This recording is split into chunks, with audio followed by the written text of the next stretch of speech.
Welcome back, everyone. This is the Oracle Decodes, Santa and Rudolph. We've been looking at decoding the Christmas story through the biblical lens over our last couple of decodings about it.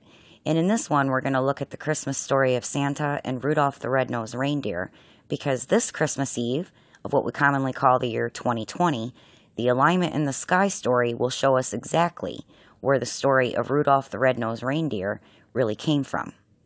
So we're looking here at a screenshot from Stellarium of what Christians celebrate as Christmas Eve, the date we commonly call December 24th of 2020, just as the sun is going down into the western horizon of the earth, from the perspective of someone looking up at what we've discovered and have been calling the real oracle or the real all-seeing eye in the sky from the northern hemisphere. This screenshot is showing us which constellations and celestial luminaries are visible first when the sun goes down.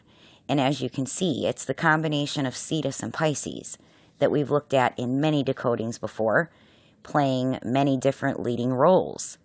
For this story, this combination was reimagined by the storytellers to be the reindeer that leads Santa's sleigh on Christmas Eve.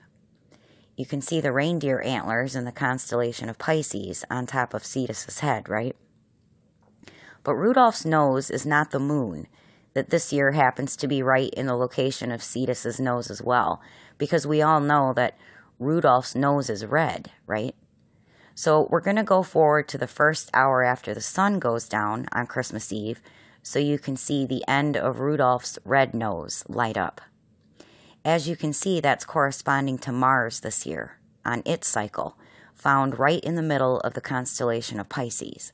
And Mars, known as the red planet, although when I look at it in the sky, it looks more orange to me, but it's the red planet, Mars, found at the end of Rudolph's red nose, you see. Rudolph the Red-Nosed Reindeer guides Santa's sleigh filled with toys for Santa to give all the good little girls and boys all over the world, right? Well, Santa is our old friend Orion that we've seen at this point in almost every decoding, tied always by Eridanus the river to Cetus, that big baby in the sky, to many ancients, as we've seen many times before in our decodings. This is why Santa is tied in tradition to bring gifts to the children. You can see this is also why Santa has that long scrolling list that first he checks twice about the children who are naughty or nice. This is also the constellation of Eridanus the river as well. Santa is a big man, and he's old and wise, with a long beard. You can see that's Orion's bow, reimagined to be Santa's long beard, and Santa wears a big belted suit, just like our old friend, the giant Orion, and his famous 3-star belt. The sack of toys Santa packs up on his sleigh for delivery is the constellation of Auriga, found above Orion's head. And it's here that we can start counting off the rest of Santa's reindeer, with Rudolph leading the way. Aries will be Dasher, Taurus will be Dancer. Gemini, remember, are the twins, so there's 2 of them. That's Prancer and Vixen.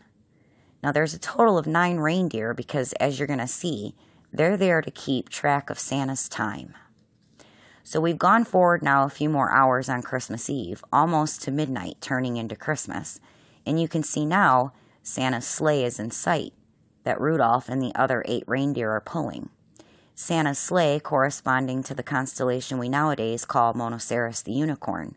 Because of the way that it's shaped, it was reimagined to be Santa's sleigh.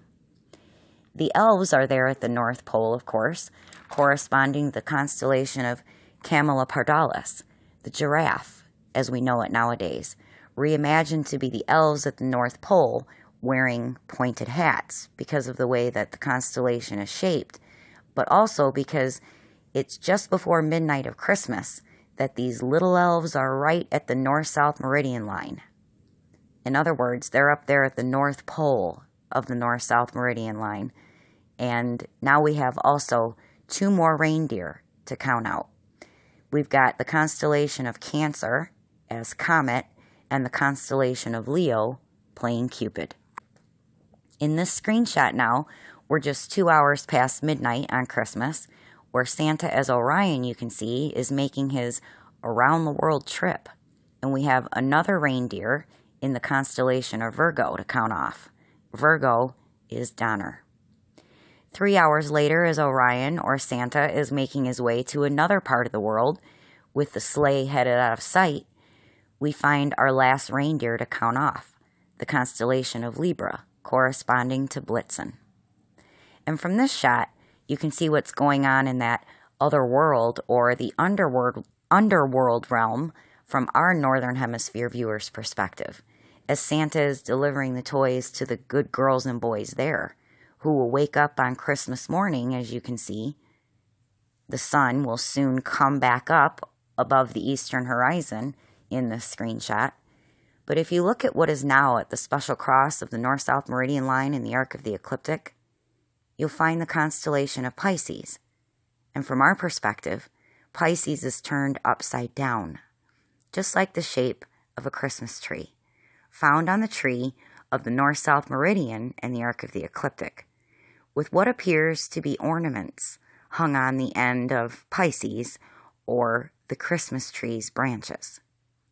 And the constellation of Pegasus is found there under Pisces, or the Christmas tree, shaped like the square packages tied up with ribbon left there by Santa, to be found in the morning when the sun rises again by the children. And Santa's trip around the world is now complete. And for this piece, I think our mission of decoding the story of Santa and Rudolph the Red-Nosed Reindeer is also complete. But we're going to be sure to pick things up in our next decoding.